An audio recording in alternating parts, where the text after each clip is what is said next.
The Total Screen proudly presents their official podcast, On Screen, with your hosts, Tyson Gifford and William Rohrig.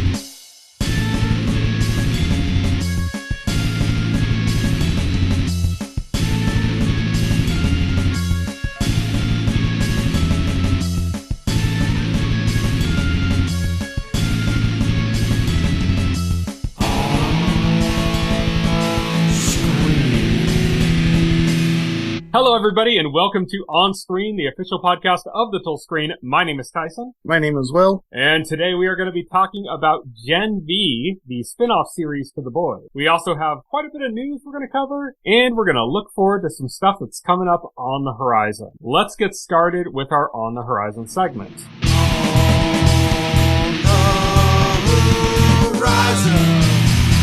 On the horizon. On the Horizon is where we talk about what's coming up in the next week or so. Got a number of things coming up this time. Beacon 23. It's a new series coming to MGM Plus on Sunday, November 12th. It's a sci-fi series that was originally supposed to be a Spectrum original. Remember when Spectrum was trying to do that? Trying to make original content? Yeah, that fell through, so now it's going to be through MGM Plus. And this is created by Glenn Mazzara, who was one of the showrunners at one point for The Walking Dead. And stars Lena Headey, Cersei Lannister from Game of Thrones. Interesting. So if you're looking for some new sci-fi and you happen to have an obscure streaming service that I have never met a single person who has, then there you go. Beacon 23 on November 12th. Then on Tuesday, November 14th, A Murder at the End of the World comes to Hulu. This is from the creators of The OA, which was kind of like a weird cult hit on Netflix. It's a murder mystery about a reclusive billionaire. So I don't really know too much about that. The OA was weird though. It was strangely good, but it was weird. So I'm curious, like, is this going to be a pretty straightforward reclusive billionaire murder mystery type story, or is this going to have kind of a weird angle to it like The OA did? But still coming Tuesday, November 14th to Hulu. Then on Friday, November 17th, the rest of the stuff here, there's a lot of stuff on this day, all coming out on Friday, November 17th. Monarch, Legacy of Monsters is coming to Apple TV+.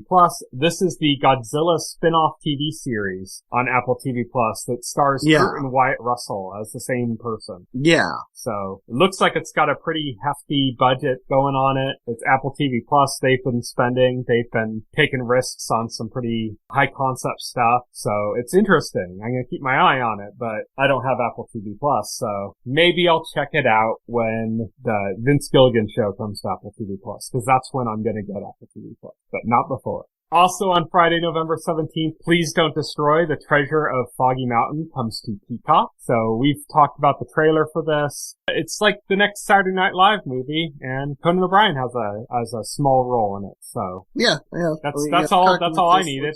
I hear Conan, I'm in. So that's coming on Friday, November 17th to Peacock. Also on Friday, November 17th, Scott Pilgrim Takes Off debuts on Netflix. This is the animated series, like reinterpretation, readaptation of the comics with a connection to the movie in that the entire cast of the movie is reprising their voice roles in this one. So that's exciting. We've talked about it before. Cool that it's coming. Kind of snuck up on me. I didn't realize it was coming this soon though. November 17th on Netflix. Oh yeah, I had no clue either. Also on November 17th, Persona 5 Tactica. This is the Tactics Persona game, is coming on PC, PS4, PS5, Xbox One, Xbox Series X, and Nintendo Switch. That's again on Friday, November 17th. Also on Friday, November 17th, if tactical games aren't your jam, but you like RPGs, and like Will, you're a huge Mario fan, well, I've got news for you, because Super Mario RPG, a remake of the SNES original, is coming out on Friday, November 17th for the Nintendo Switch. Peak has arrived.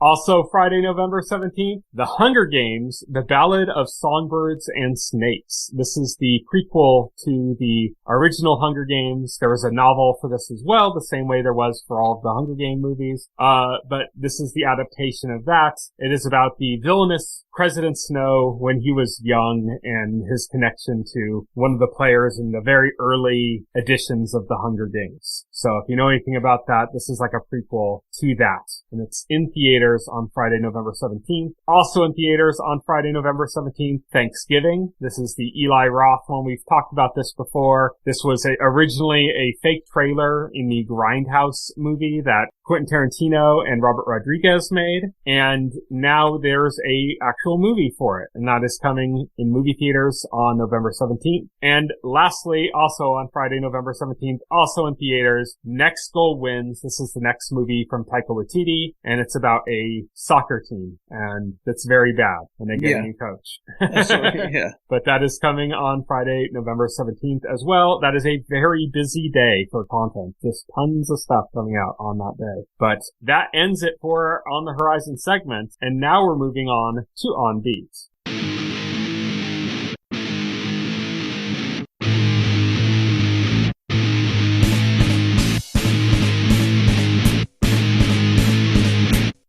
On Beat. On Beat is our news segment. We've got some trailers to go over, but we also have some pretty big news stories. Some of them are kind of brief. We don't have a lot of details on. Some of them a little bit bigger. But GTA 6, Grand Theft Auto 6, has officially been announced. And the trailer is coming in December. Now, Rockstar announced this so Take-Two because Take-Two had its quarterly earnings reports. All the companies are reporting their earnings, and as part of that report, they announced GTA 6, and trailers coming early. They said early December. You know what else is scheduled for early December? The launch of the Switch 2. No. The Game Awards. So I'm kind of like expecting we're going to get the trailer at the Game Awards. It could be, but GTA is one of the things that really just doesn't need the Game Awards. No, it doesn't need it. Launch the trailer and it would be like trending all over the internet, you know? Oh yeah, they don't need the Game Awards. Yeah. But I think if it's at the Game Awards, that's a huge gap for the Game Awards. Yeah, I think that's something Jeff Daly probably tripped all over himself to get for the show, though. So we'll see if that makes it to there, because that would be a huge get for the Game Awards. But yeah, I just can't wait for them to reveal that it is a Switch exclusive, a Switch 1 exclusive. Yeah. It's Switch 360 exclusive. Yes. Like they did it. No. Very doubtful that that's the case, but yeah. Impossible, one might say. But that is big news. I mean, the last GTA game was originally for the PS3 360 generation. Yeah, it came out at the tail end of the PS3 360 gen. And it's basically been remade 3 times now, I think. So it was remade for the PS4 or twice. Remade for the PS4 and for the PS5 and both those generations. Yeah, for for the last gen and the current gen. So it got like 3 versions of the same game. GTA 6 is like Rockstar's version of Mario Kart 8. Or GTA 5 is, I should say. GTA 5 is, exactly. They just will not make a new game. They just keep re-releasing that one. But that's big news. I know a lot of people are going to be psyched about that. The next piece of news is, I think, much more significant and bigger news, but we really don't have much detail. It's more relevant to what we care about. Yeah. It's the SAG AFTRA strike has reached a tentative deal with the AMPTP, which is the Producers Guild. All the money people are in that guild. So we had this happen before with the WGA strike. A tentative deal is like, I'd say you're about 75% of the way there to being done. Yeah. Like the strike's over, you know, like literally before they even vote on the tentative deal, the actors are going to be going back to work. Yes. At least tentatively, at least temporarily, unless they vote against it. SAG-AFTRA said in a statement the strike is officially suspended and all picketing locations are closed. Yeah. The strike won't be officially ended until the union votes on it, but if the leadership agrees to a tentative deal, it's usually a pretty good sign that it's over. This happened already, like I said, with the WGA strike. Oh yeah. SAG-AFTRA said in a statement, in a contract valued over $1 billion, we have achieved a deal of extraordinary scope that includes, quote, above pattern, minimum compensation increases, unprecedented provisions for consent and compensation that will protect members from the threat of AI, and for the first time establishes a streaming participation bonus. Pension and health caps have been substantially raised, which will bring much needed value to our plans. In addition, the deal includes numerous improvements for multiple categories, including outsized compensation, increases for background performers, and critical contract provisions protecting diverse communities. They also said They will not be releasing the full details of the agreement until the tentative agreement is reviewed by the National Board and approved. Yeah. So it looks like the strike is over. It's suspended now and probably like on its edge of being over. We just have to wait for everything to clear, basically. Yes. It's like when you're buying a house, like it's in escrow. Like I said, this ends the longest actor strike in history. This 118 days, something like that? Yeah. Yeah. Pretty crazy. Glad that it looks like it's over and the actors are going to be getting back to work and we're going to be getting stuff again. Because stuff had just started to slow down with movie productions and stuff. It just started to feel uncomfortable just like in the last month. So happy to see things kind of kick back into gear. But it looks like the deal is good. We'll have to see what the union ends up voting for, but it looks like it's over. It looks like it's at long last it's over. Oh yeah. I can't wait for things to go back to a normal, you know? Yeah. And then our last piece of news before our trailers is that the Legend of Zelda is going to be getting a live-action movie adaptation. Now, here's the funny thing. This is going to be made by Sony. Yeah. So Nintendo has teamed with Avi Arad and his production company and Sony Pictures to produce this. Those who don't know, Avi Arad is he's the Marvel guy at Sony. So, yes. Think of all the Marvel movies at Sony. So the Spider-Man movies, Venom, that kind of stuff. That's all Avi Arad. He's also produced a bunch of other stuff. But he's like the Spider-Man guy, the Spider-Man producer. That's not a creative though, he's a producer. But, he's gonna be making it alongside Miyamoto, who's also going to be a producer on the film, of course. They also announced a director and a writer for the movie. Wes Ball, he did the Maze Runner movies. I've seen 2 of those. They're okay. They're decent. I think they're good productions. We're going to bring it up later, but he's doing the new Planet of the Apes film. Yes. He's taking over for Matt. I forget he did the Batman. Can't think of it either. Matt Reeves, I think. That's it, yeah. Yeah, he's taken over the franchise from Matt Reeves, who did the first 3 Planet of the Apes reboot films, and is a continuation. But as we're going to talk about, I watched the trailer for that. It looked good. I'm excited for it. So if that's Wes Ball, then I feel a bit more comforted. Yeah. You know? Yeah. and like I said, he did the Maze Runner movies. I've seen the first 2, and they're really good productions. They're not terribly memorable, but I think that's more the story and stuff. That's kind of unrelated to his role in it. He's as the director, he ran the production, and the production is pretty good on those movies. So I have some faith that he'll be a good pick. It's not like you're getting some crazy director attached. It's like, oh my God, it's not anything like that. Yeah. But it is somebody that might be able to kind of make their break. Normally, it does make me nervous. Avi Arad, he produces a lot of schlock. Sony Pictures doesn't produce the best movies. I'm just gonna say that up front. I can't think of anything other than Spider-Man films, recent Spider-Man films that studio put out that I love. Well, Sony owns Columbia, so anything Columbia puts out is Sony too, and Columbia's done a lot of good movies throughout the years. I'm talking recently. Yeah, it's a little different.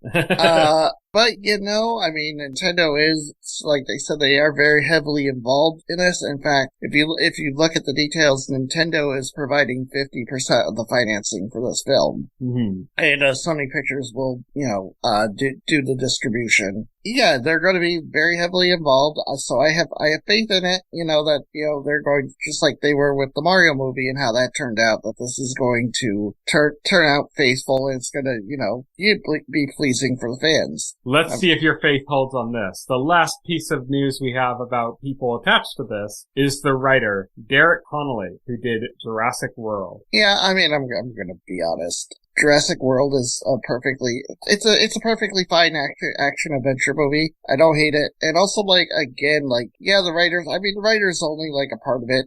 Obviously, script writers, scripts go through rewrites, the director, typically does a pass.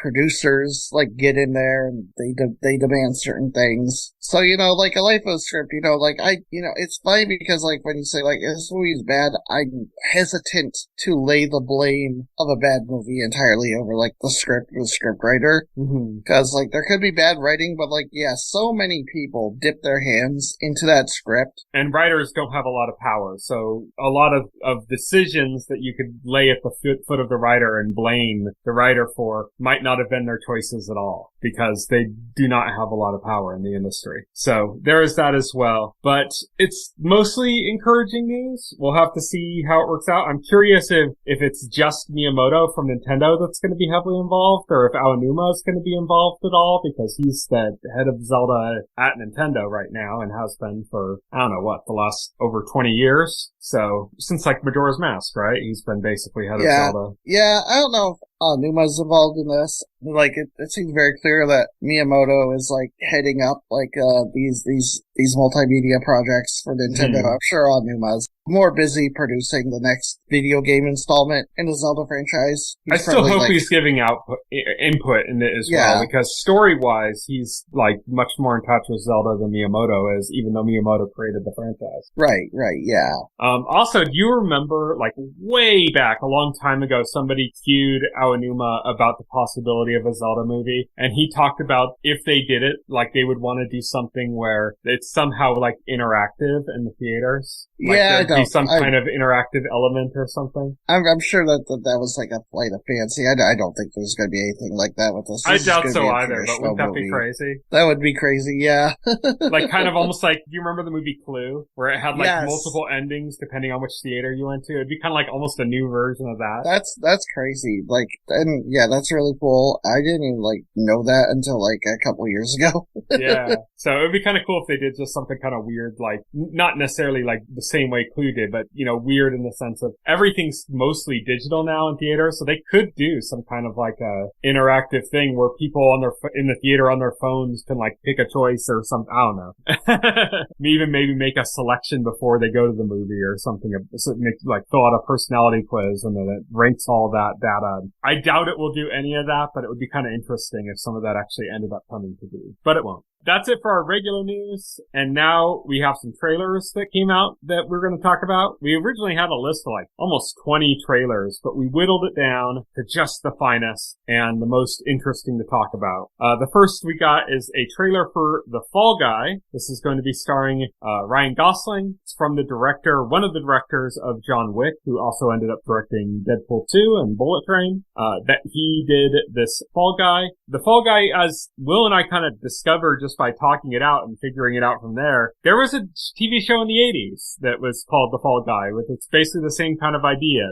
It's a stuntman who moonlights as a bounty hunter in the TV show. This is clearly about a stuntman in a relationship with a director. There's some action going on, some other stuff. I don't know if he's a full-on bounty hunter or something. Nothing really implied that, but it looks pretty fun. It looks pretty interesting. Good director, good star, good premise. And one thing I can point out that I thought was really interesting in this is there's a lot of movies that take place kind of in the industry. And whenever they do that, like the movies within a movies that they show tend to look like really, really bad and overly generic and really shitty, you know? And the stuff they were showing in this, like it looks like they really kind of thought out these movies within a movies that are going to be part of this. And made them seem like a little bit cooler and less generic. So that's a little detail that I appreciate. So. Oh yeah, absolutely. Next, we mentioned that Legend of Zelda live action movie news. Well, the director who is going to be doing that movie has a movie coming out, and we have the trailer for it, and it is Kingdom of the Planet of the Apes. This is the next in the line of the Planet of the Apes remakes that started 10 years ago, maybe, something like that. Something like that. Exactly. It was a while ago. Yeah. So we got the next entry in that franchise, and this is looking a lot more like the old Planet of the Apes in the sense that humans are just completely enslaved by this point. Yes. So yeah, it's I think interesting. This takes place like a decade or two after the last film, and so yeah, we're full into Planet of the Apes at this point. Yeah, it's interesting. I can't wait. Like, I hope they continue and we go full circle into like a remake of the original movie, you know? So Charlton Heston can yell at the Statue of Liberty. Yes. And we get the astronaut because like, we get the astronaut character who's like, I forget his name. we get Charlton Heston's character in this, because like in the first Planet, the Dawn of the Planet of the Apes, I think it was, with James Franco, like there was a scene where they showed like the rocket ship taking off that he's supposed to be on. Mm-hmm. And they showed like it was like a news clip, like on the TV. And then so like they have to come back full circle on that.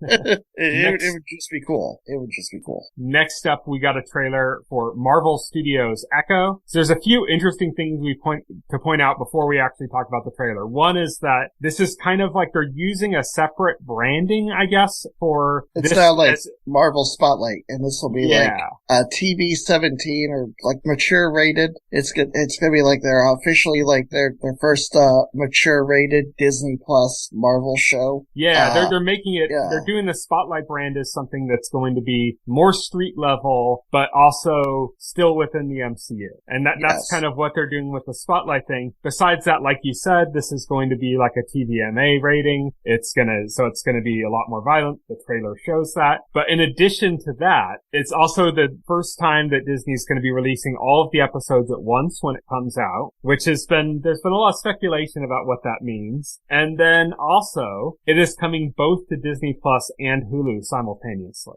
That last bit is not as striking or relevant now as it was when announced, because Disney during their earnings call today announced they're integrating Hulu and Disney Plus into a single app. Mm-hmm. So it's going to be all the same app now. So yeah, I mean that was inevitable. Disney just they had two streamers, full control. But yeah, so I mean, I guess technically everything's gonna be on Disney Plus and Hulu. I think Hulu's still gonna be like a separate like app buy-in still, but yeah.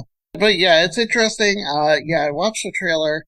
This does look like it's going back to the tone of like the Netflix Daredevil series. Yeah, it seemed very intentional. They were very intentionally playing into like Netflix Daredevil vibes. Yes. For this trailer, which is good because I was not a fan of the Echo and Kingpin storyline from the Hawkeye. Yeah, considering like this storyline like begins in Hawkeye, and like that show obviously has like a very different tone than what they're going for here, is like kind of funny in retrospect. Yeah, definitely. I think tone was a big problem for Hawkeye in general. That tone was all over the place. It made it like there'd be a character and you're like, this character is really bad and weird and cheesy, and then like by the end you're like, actually I kind of like that character, and this other character that was more serious and stuff, like now I don't like them because of the way the tone just completely changed in the series multiple times. Yeah, exactly. But, this looks, it looks good. We'll have to see. It looks like they're doing a lot with the kind of native representation in the movie as well. There's a lot of stuff. There's some freaking violent scenes.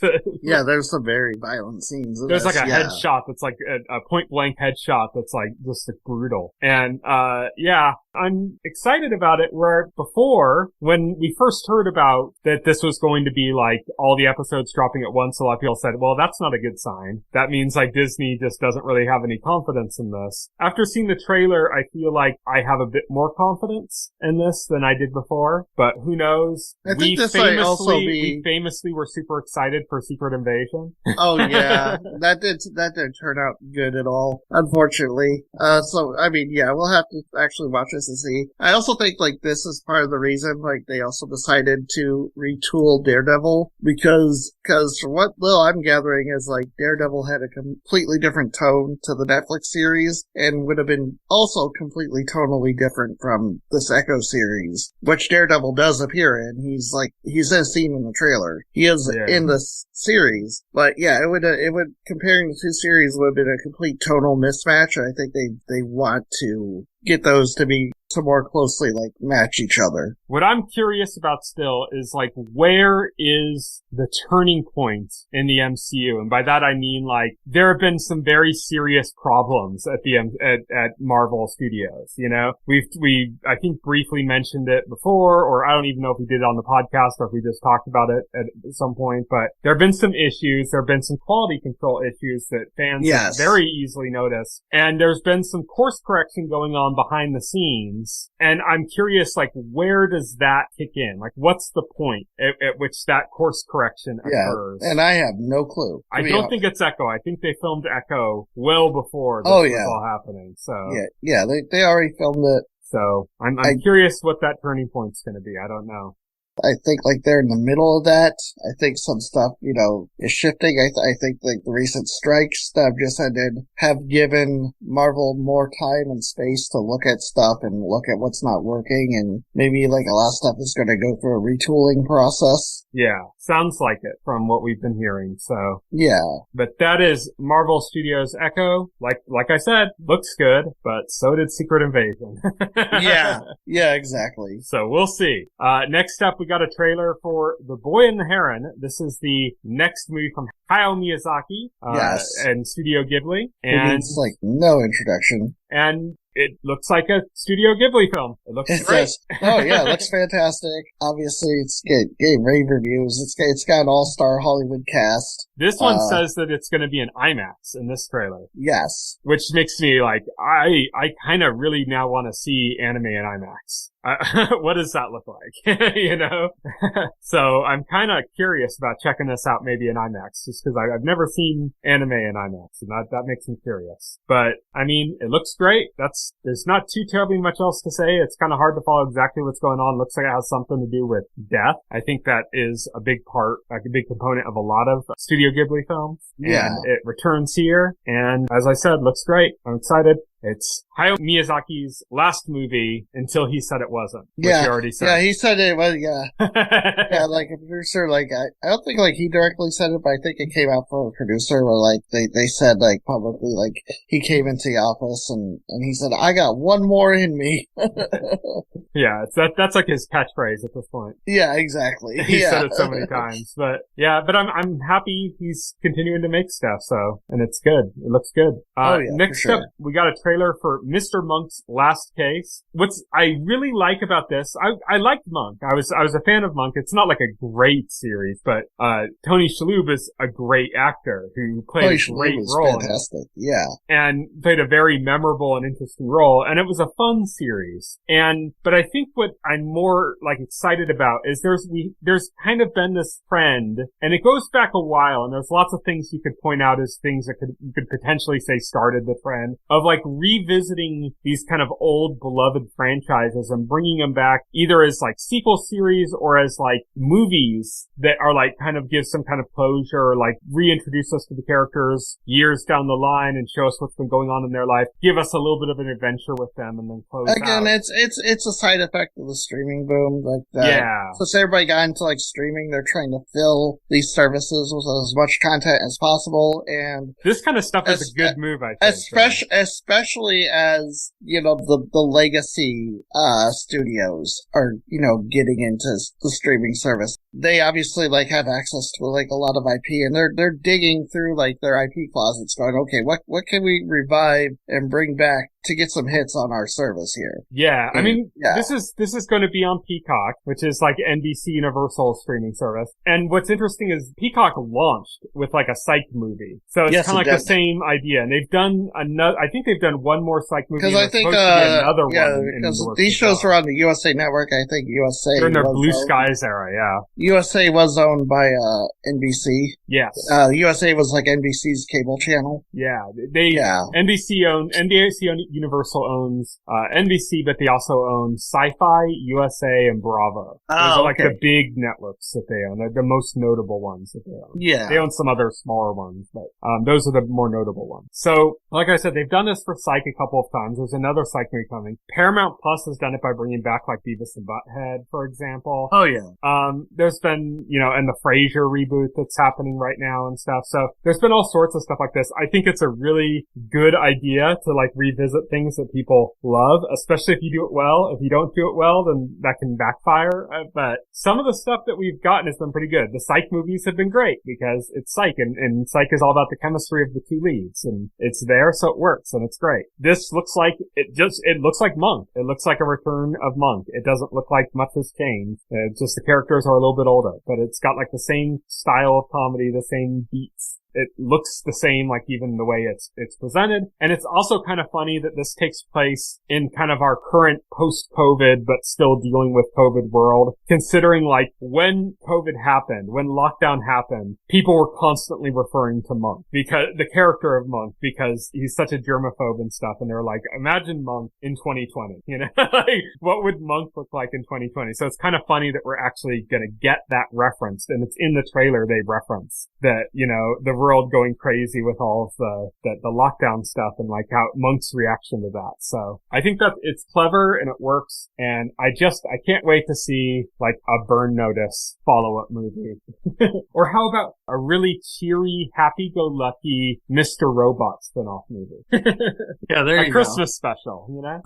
Yeah, Mr. Robot Christmas. Yeah, fantastic. Yeah. Just him and his imaginary father singing carols together. That would be great. No, it's a continuation of that trend, and if you like Monk, I mean, it just looks like Monk. It's more Monk. So that's good news for anybody that's a fan of that. And then the last trailer we got just came out today. It was kind of the big surprise trailer for today, and that was Ghostbusters Frozen Empire. This is the follow-up to Ghostbusters Afterlife, which was this is basically Ghostbusters 4, but it's also kind of a spin-off because the central characters are different, even though the old characters are also in it. Yeah, even though like the original characters are returning. It's got the characters from Afterlife, which is like Paul Rudd and like the two kids, and Finn Wolfhard, Finn Wolfhard, and McKenna Grace. Yes. So and there's some other people we see in the trailer for this. Patton Oswalt's in it. That was exciting to see him pop up. That he's going to be funny. I don't know how he's in it though, because didn't he like get pushed off of a building by Nandor by accident? I guess like the plot involves New York being terrified by some kind of frost ghost. I don't comes in from the ocean, it looks like, and I mean it's interesting to see what comes from that. I thought Afterlife was fun. So I haven't watched it. I still need to watch that. But I thought it was fun. It's a little different, but it was fun. So yeah, we'll have to see how Frozen Empire turns out, but it looks pretty good. It looks fun. And that is it for our On Beat section, and that leaves only full spoilers.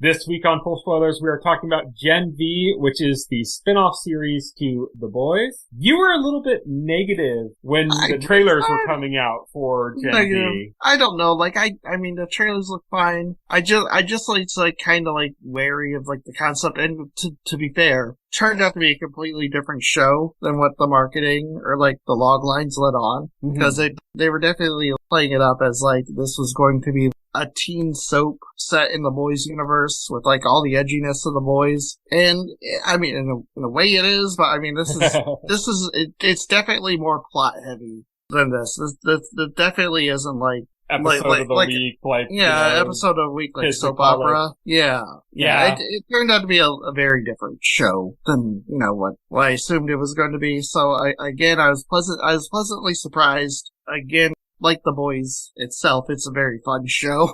I think, I'm not gonna say I like this more than The Boys, because I think I like The Boys more initially, but I feel like The Boys has been getting a bit long in the tooth, and it's like last season and stuff. The Boys has Billy Butcher, this doesn't, so like... Well, this does, actually. For one scene. It's just for one scene. No, but what I mean by that is that, I think The Boys has been getting a little bit long in the tooth. And I think this, by just going with different characters and approaching things from a slightly different angle, and kind of taking a different approach where our main characters here are soups and not like, normal people that have to deal with soups. By taking a different angle and everything like that, it feels a bit fresher than like the last season. Well, I think my problem with The Boys is like it feels like it's spinning its wheels. It's afraid to like make big changes yeah, stuff will happen, but like we always seem to like come back to like status quo at the end of like a given season. Yeah, exactly. And it's been, so just having something that's a little bit more fresh, but in that same universe and with that same style has been like, I really enjoyed that. Like I said, I'm not gonna say I like it more than The Boys. I like The Boys more than I like Gen V, but I think I might like this more than I liked like the last season of The Boys, just because the last season of The Boys was dragging for those exact reasons I brought up, and Gen V just feels a little bit fresher. I'm not saying it's necessarily better than season 3, but I think I enjoyed it more. So this is a pleasant surprise. It really went all the way the same way The Boys did. They proved that very quickly. In several early episodes, they had just as much shenanigans with penises and exploding body parts. Just as depraved as the Mother show. Yes, exactly. Just as hilariously depraved as The Boys was, just as political as The Boys was, just as very similar commentary when it comes to Vought that The Boys has. It's all there. It's good. There's also a ton of crossover characters that popped up. Remember when this was first coming out, we figured, there's going to be a few crossover characters and small cameos and stuff. But a ton ended up showing up. Some in small cameo roles and some in slightly bigger roles. This is more tightly integrated into its Mother show than like most spin-offs tend to be. Mm-hmm. You know, like you get the spin-off, normally like with the spin-off, it's like characters, you know, it's focusing on like a side character, or like there's other characters that were brought into the main show for an episode, and it's following them completely separate from what's happening in the other shows. And like, yeah, this is separate, but too, and it's focusing on new cast of characters, but it is also tightly integrated into universe to where like, yeah, this is a school being run by Vought, so you are going to see Vought executives and people involved with Vought, you know, like involved with this because, you know, like that just makes sense. Yeah, and as big events happen, you're also getting like commentary and stuff. So there's a character that dies that was like in the first episode who is like not the dean of the school, but like a high up at the school, like one of the in charge of the education and stuff. And he's supposed to be this person who's tight with all these soups and, you know, was like a mentor to all these famous soups and stuff. So in the second episode after he dies, you get all these like memorial videos with like the Deep and A-Train and stuff, you know, talking about. Because they said, the Deep and the A-Train, like they graduated from this college, you know, like that this college is supposed to be like, you know, where students, where superpowered students go to like, embark on careers either like as actors, actresses, or like actual crime fighters, and like the best of the best make it into the 7. And then besides like those kind of cameos, we also got like more significant roles. Some of them still small, but like more significant for like, say, Grace Mallory, who was the person who put the boys together in the first place. Or Ashley Barrett, who's the current CEO of Vought, who started out as like a secretary in season 1 of The Boys, you know, and she plays a big role. And then, Adam Bork, who is the director, the guy that directed Dawn of the Seven in The Boys, is like been demoted at Vought to being like an acting teacher at this school. So he's got like a role in it. And Victoria Newman plays a pretty significant role. She's only in like 1 or 2 episodes, I think. I think maybe just 1 episode. But she has a significant role. At least 2 episodes. I think story-wise, she has a pretty significant connection to the story, though. Yeah. Which is interesting. And we also, through this, we actually learned a lot more about her, because there's a character in this that's kind of the main character of this series who has basically the exact same ability as Victoria Newman. And by the time we learn that, we've seen this ability in a completely different way than we're used to seeing it when Victoria used it. So it's given us this whole different angle about what Victoria's ability is. Victoria's only used her ability in one way in The Boys. So, like, we didn't know what it was. Like, what is she, like, a psychic? Was she, like, psychically popping people's heads? So, the main character for this, we should explain. Now's a good time to do that. The main character here is Marie Moreau. Yeah, and she's hemokinetic, which means she can control blood. Yeah, she can. Yeah, she has blood powers. She can control blood. She can harden it to create weapons. Make restraints and knives and one of the things is like she could make all the blood in somebody's body like pool into one place and increase the pressure so great that, body parts explode. So these abilities, we saw her, like, in the opening scene of the series is, like, her origin story. Yeah. And we see when her powers first develop, and it happens, they make a parallel to, her being basically a bloodbender, as I've heard a lot of people refer to her, using, like, Avatar terminology, but she kind of discovered bloodbending when she got her first period. Yes. Yeah, and so they make that connection, the idea, it's a common connection that things like deconstructions of superhero movies where they tie it into things like puberty and stuff, It's pretty common to do that, but that's how they introduce this character. And again, this is the boy's twist. And so it goes all the way. Yeah, it goes all the way. Long story short, she murders her parents by accident. Yeah. And that sticks with her. So, like, when she gets into school, she has those abilities. She's the only one with those abilities until she meets Victoria Newman, and that's when Victoria Newman realizes she has the same abilities. This was not revealed prior. Well, we found out that Victoria Newman was actually, like, her sponsor to get into the school. Oh, yeah. Because she had seen her abilities, or like, had, because of her connection to basically the same home that Maria Moreau grew up in, the same, like, group home for wayward soups or whatever that she grew up in, is the one that Victoria Newman also grew up in. And so through her connection to that, she realized that Marie is basically the same as her. And so she sponsored her to get into the school and stuff. This is all stuff we don't know until like the very end, like the the penultimate episode of the season, I think, where this all comes out. But yeah, it's cool the way they did that, because that's a character we already know about, and we learn more about that character through this. Yeah. So let's quickly go down like the main cast of this. So yeah, we have Marie Moreau. We'll say, yeah. We have Andre Anderson. He has telekinesis. And he's a legacy. His father is a superhero too. Yeah, it's a soup named Polarity, who has like similar powers or like the same powers, I guess. There's Emma Meyer, who is a YouTube star or something like that. Well, she's like Ant-Man. She has Ant-Man powers. She can shrink or grow. Yeah, and she just works a little differently. Little Cricket because she was like a YouTube star where she used her abilities for like clicks and stuff. Yeah. He's not interested in going to the school to become a hero. There's like 2 courses of study at the school. There's like heroes and then performances, because this is all the VOT universe, and VOT, like, it's all tied together. There's superheroes, and then they make superhero movies and superhero dating shows. Superhero, all like, sorts of shit, Oh, yeah.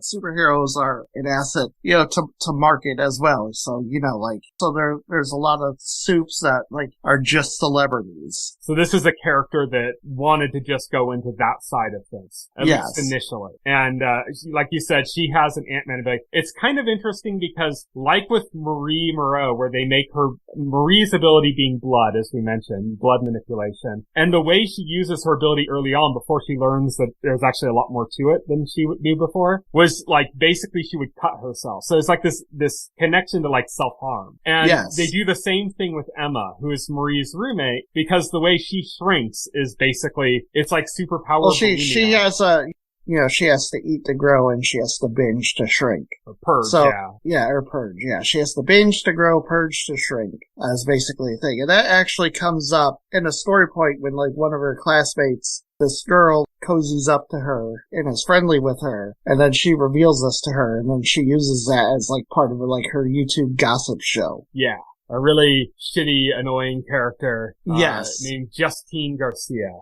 But moving down the list, the next person we have there is Kate Dunlap, which is, by the way, that's my mom's maiden name. So. Oh, interesting. Yeah, she can control people telepathically by touching them. So all she has to do is touch somebody and make a suggestion, and then they have to follow that suggestion. Which is often quite brutal in this show.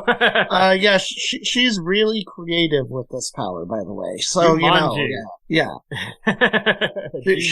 She is extremely creative with this power. And she's got some other stuff going on. She can actually, like, read minds too, but we don't know about that until later on. She's been taking, like, suppressing drugs, and there's all sorts of stuff fucked up with her. She's got a pretty fucked up backstory. Yeah. Next we have Jordan Lee, who has, I think, one of the more interesting powers, which is they took the idea of, like, gender fluidity and made it an actual ability. Yeah. And they did it Jordan kind of like the way... have, multiple abilities, cause, like, the gender switching by itself wouldn't be, like, much of a superpower. Like, yeah, I mean, it could be for like spying and stealth and things like that, but not like in the way not that at we're the school used because to. like I think pretty much everybody knows like both Jordans are the same person. Yeah. Jordan doesn't seem to like really be like going around and trying to hide that fact. There's a parallel here though to like Legion, for example, where in, the Legion character has multiple personalities and all of his personalities have different abilities. Yeah. And here with the character of Jordan, they are gender fluid. And as they transform literally into different genders, they have different abilities. We see only a female and a male gender, in this character so far. Maybe there's more that'll happen at some other point. I don't know. Did they have like different abilities? It seemed like they had the same They do have ability different no matter what. abilities. So the male Jordan is resistant. He's like defensive basically and strong. Oh, okay. And the female Jordan has energy abilities. I see, okay. So like it would, a punch would come in, she'd turn into male, she'd go from female Jordan to male Jordan to block the punch, and then go back to female Jordan to shoot an energy blast. I see. Okay, that makes sense. Okay, yeah. Yeah, so it's that, I think that's an interesting twist. I think that's a cool character dynamic, and I think they did a good job with using two different actors and making them feel kind of the same. As you're watching, you get used to the idea of these being the same person. I think that works pretty well. Oh yeah, that works fantastically. Then we have, I guess, before we mention the next character, because they come in later, we should mention what was Luke set up Riordan. to be another character. Well, yeah, Luke Riordan, who is the number one student at school. Golden Boy. He's dubbed Golden Boy. He has super strength, super resistance, but he also can he's the Human Torch. Yeah. He gets set himself on fire and he can use fire powers. By the way, played by Patrick Schwarzenegger, is Arnold Schwarzenegger's son. Yes. So just like an interesting tidbit there. He was set up as like one of the main characters from the beginning, but he dies in the first episode. Kills himself. He kills the other guy we'd mentioned, Clancy Brown's character that was in the trailer. He also dies in the first episode at Luke's hands. But Luke dies, he kills himself because he's desperate to find his brother, which is this whole thing of him, where he's having these hallucinations. To his understanding, his brother's dead. But he keeps having these flashes, he keeps seeing visions of his brother, asking for help and stuff. Yeah. Yeah. And I guess these visions eventually overwhelm him, to a point where he's confronting the professor there. Richard, Brinkerhoff, played by Clancy Brown. Yeah, Brink. Professor Brink is what they call him for short. Yes. Clancy Brown is great, and Professor Brink was setting Golden Boy up, to join the Seven. He was a shoo-in. They got him a new suit and everything. Yeah, so that he's not walking around with his dick hanging out. Yeah. If they even directly say. Because when he flames on, his clothes burn away, and then his junk's just hanging out in the wind. Yes. But, these visions of Sam get to him, and he confronts Brink and, demands to see his brother. Brink, of course, denies everything to him, and then, completely overwhelmed, Luke flames on, gives him a hug and flames on in the middle of it and kills him. Meanwhile, as a quick aside, we have Marie Moreau, who'd basically been dismissed from the school to take the fall for Golden Boy and some of the other characters that caused an incident. And she's supposed to take the fall, and she gets upset and goes to confront the professor and finds him burning to death in Luke's arms. This is kind of the climactic end of the first episode when all of this happened. Yeah, I was kind of surprised. Golden Boy, only lasted one episode. Once it's clear that Golden Boy is exposed for having killed the professor and going on a rampage and stuff, he realizes his only way out is to kill himself, and he does. Yes, yeah, he kills himself. And then, immediately, the dean of school and the PR, they start, focusing on, Marie and Andre as, the new heroes of, well, even straight up Vulcan. demoting Jordan Lee, who was, in first. Yes. She was, in second, or they were in second, and they demoted them down to even though, fifth. They were the ones who, actually fought Golden Boy, Yeah, yeah, exactly. So all of that, because they don't think any markets are going to want a gender fluid superhero. So it's typical boys like again, it's all it's all marketing and image, Yeah, but after Golden Boy dies, Andre, who is his best friend, was the number 2 ranked and is now the number 1 ranked, who is the telekinetic, whose father is also a super that we mentioned before. He starts following some clues that were kind of left behind and figures out that his brother, that Luke's brother is still alive, and figures out about this place called the Woods, and he gets, Emma involved because of her shrinking ability and sets her up in a really dangerous course, but that leads Emma into encountering and having what is initially a pretty cute relationship with Luke's brother, Sam, who she helps break out, and he has the superpower of complete fucking insanity. His ability, he's super strong. That's basically super strong, super durable, and he's just out of his gourd. Just completely insane. He stops seeing people as people and he sees them as puppets, and he rips them to shreds. And he's super violent when he has an outburst or something like that, but he's a very troubled kid, and he's in this facility that we get introduced to. That's the major plot of the series, at least so far for the first season. This facility called the Woods, where they're doing testing on unstable soups, young soups. Yeah, they're doing testing. Yeah. You end up finding out as the series goes on that is being headed up directly by the dean of the school, who you find out later actually wants to kill all the soups. And her reason for that is that her family was on the plane that Homelander and Maeve failed to save. The one where they let everybody die because of the optics of only saving a few of them. It was a big plot point throughout the series. It's even, they keep referencing it even in season 3, Oh, yeah, yeah. It's a big part of blackmail to hold over Homelander, for example. But that event killed her husband and her daughter. And she is out to kill all the soups. She is like the boys in a sense, but even more extreme. Yeah, so the purpose of the Woods is she's engineering a virus to kill soups, and under the guise of doing it to control soup. Yes, that's the excuse that she's going to control them, but it's really to kill all soups. And she's using the subjects of the Woods as guinea pigs to perfect this virus. Yeah, and it's as we said, she's doing it under the guise of trying to control the soup, so that she has Vought's authority to do this. She's in her position under Vought because she's doing this. Vought is deeply involved in the idea of doing this, but Vought is involved in the idea of controlling soups, whereas she's manipulating the situation to instead kill them. Yes. She wants to create a highly contagious virus, and at some point in the series, this actually occurs. Oh, Which, by the way, this is actually supposed to tie into the plot of the next season of The Boys. Oh, yeah. So this crossover, this is one of those things, if you watch The Boys and you didn't watch Gen V, you probably really should watch Gen V, because it's so deeply connected in so many ways. You should. The Boys official account says you don't have to watch this to understand season 4. Of course, they're gonna give you the cheat sheet, Yeah. But if you want to get the real about everything that's going on, you really should watch Gen V and The Boys, because they are deeply tied. Oh yeah. At least in the first season. Yeah.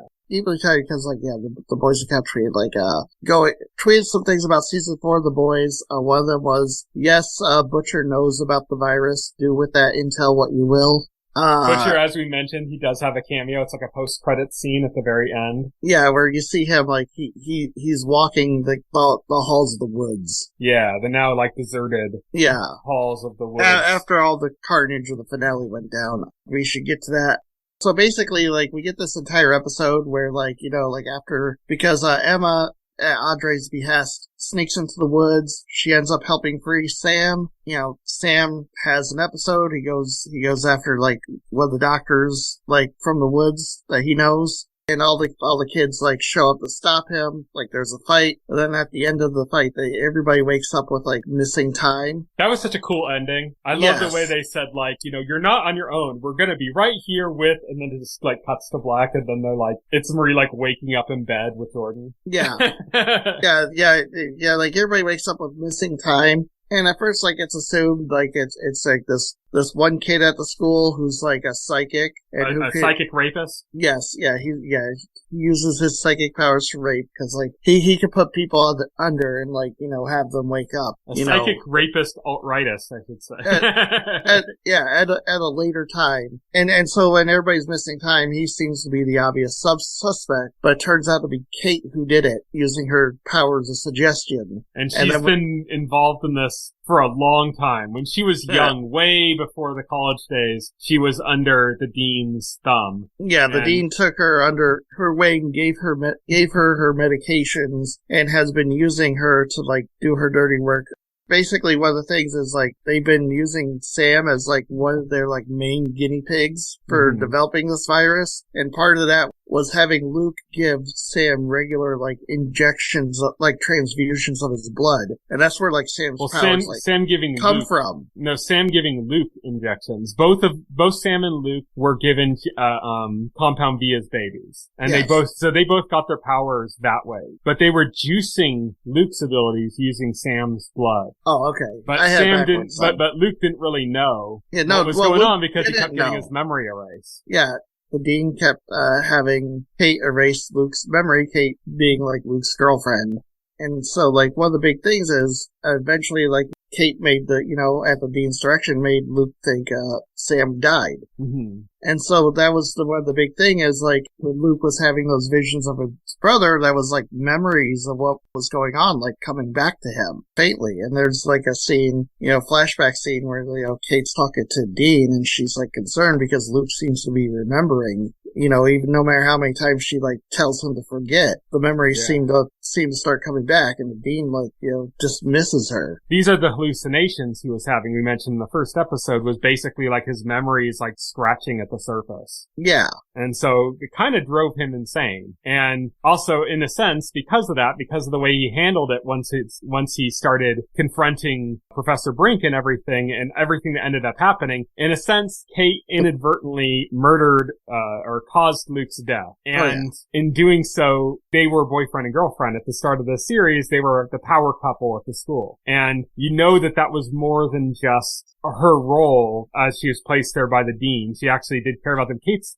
fucked up. Yeah, she is. So much stuff is fucked up has happened to her. And she has big trust issues and she doesn't understand. Well, she's messed up because when she was a kid, like, her powers first manifested, she told her brother to go away and never come back. And he did. In the worst way possible, yeah. And her mother ever since, treated her like she was a demon, locked her, like, in a room and forbid, like, human contact or, never treated her like a normal person after that. Mm-hmm. And that really messed her up. Yeah. And then from there, she got the thing that freed her from that environment was the dean, who went straight into manipulating her. Yes. Who was only interested in using her. Fucked up, like, mother-daughter relationship with the dean. Yeah. Where she's being kind of controlled by that. That plays a couple ways where you can see there's points where Kate's clearly being manipulated and being used. And then there's another point where it seems like Kate's being manipulated and then she, like, turns on the dean and actually has her kill herself. Oh, yeah.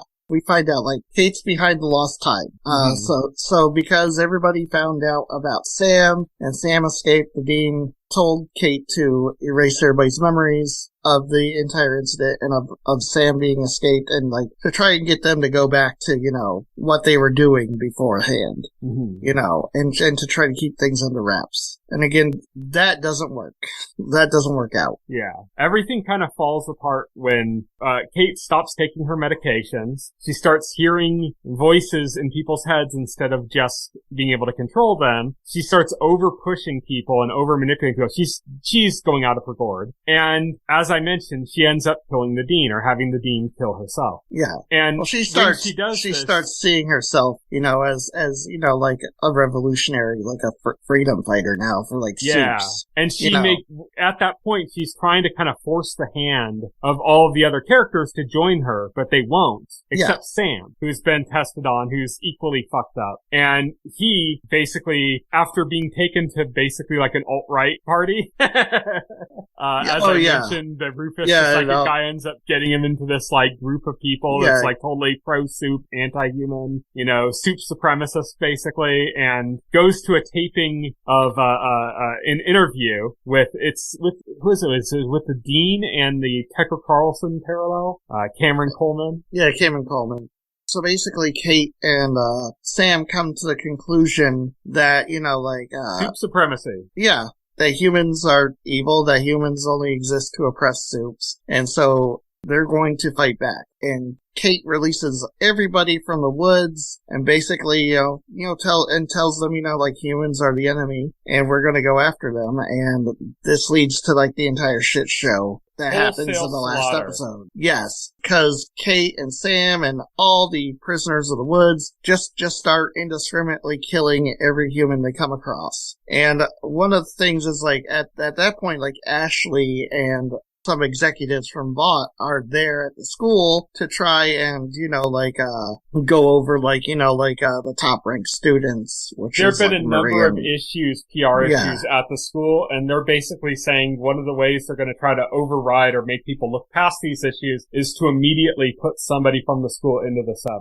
Yes. It's like a big PR move to get around that, and they're deciding that. They're going over the candidates. They're looking at, like, the headshots for, like, Andre, for example, and looking at his information and trying to decide if he should be in the 7 and all that stuff. As they're doing that, this massacre is going on at the school. They get caught up in it. Now they're, like, trying to survive. Oh, yeah. And in trying to protect them, trying to save their own asses, Ashley calls in Homelander. She calls in the big guns. Not to save anybody, but so Homelander can just save her ass and get her out of there. You know, like, that's the reason. Homelander shows up, though, right after a pivotal moment.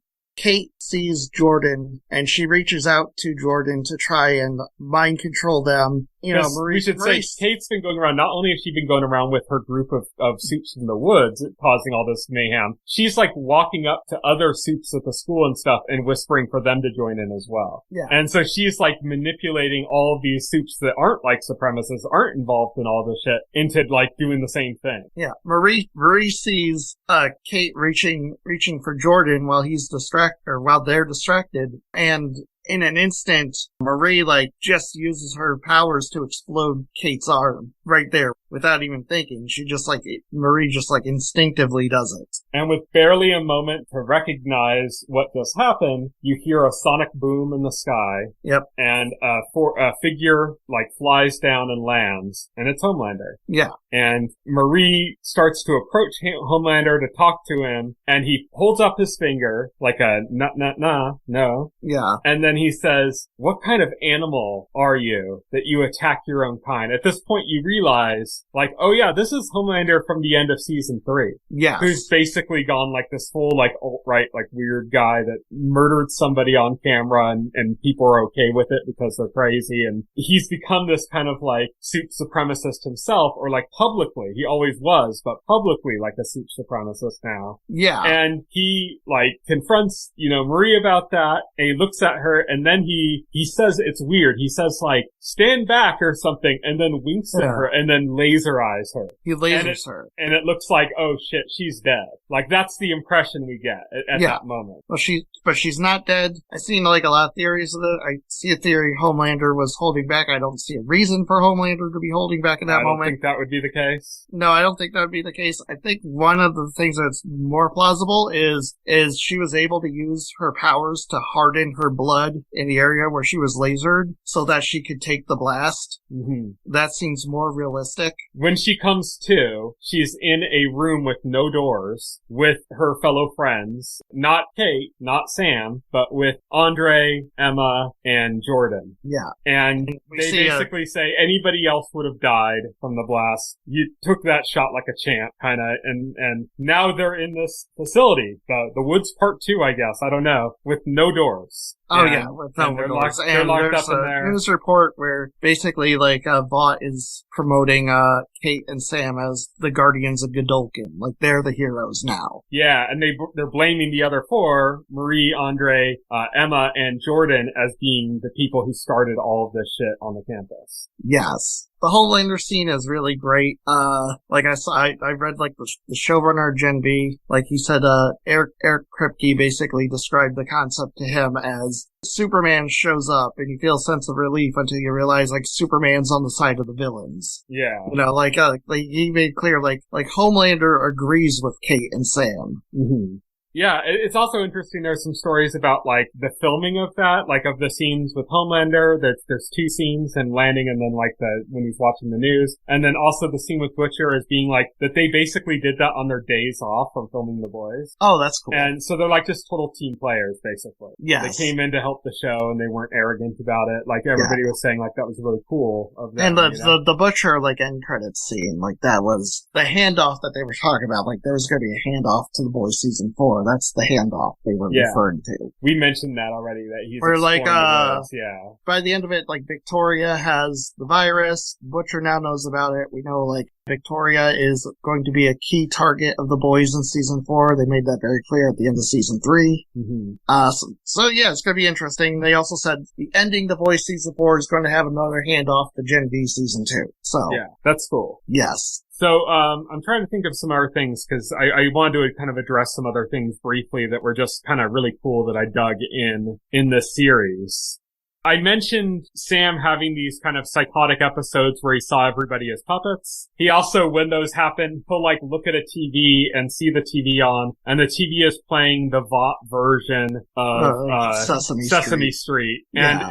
And it's literally Jason Ritter playing himself as the host of the show called Avenue V, which is, like I said, they're parallel to Sesame Street. And so there's a funny moment when he first shows up and on the TV screen, and Sam's like, I don't want to see you, TV's Jason Ritter, which I just thought was really funny, just the way they phrased that and stuff. It's pretty funny stuff. Yeah. I think because we get a scene where, like, he's killing, like, all these soldiers, and, like, you know, he's viewing them as puppets. And I think the implication is, like, that's not only for that scene. I think when he's murdering people, he's viewing them as puppets. It happened when he was having sex, too. He was having sex with Emma. Towards the end of their sexual activity, he saw her as a puppet. Yeah.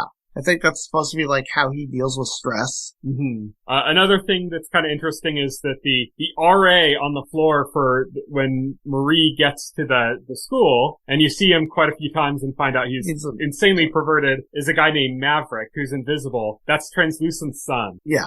Which kind of was referenced in the first season of The Boys. They referenced Maverick. Which confirms something we already know, that, like, that powers are passed on genetically. Yeah, Andre, same thing. Andre got his powers from his father. Yeah, and we know, like, Homelander's son has the same power set as Homelander, so. Yeah. But yeah, I'm trying to think if there's anything else I want to bring up about the show, but I think I kind of got most of it. Yeah, I think that covers. Yeah, I think that covers everything. I know what I wanted to bring up. Oh, another cameo, Jensen Ackles. That's right. Yeah, as Soldier Boy friend. It was a fun cameo. It felt kind of gimmicky, but I mean, Jensen Ackles was hilarious. From that scene. Killed it. Yeah. But as Soldier Boy friend. Yeah, Soldier Boy. Yeah. He was Kate's imaginary boyfriend.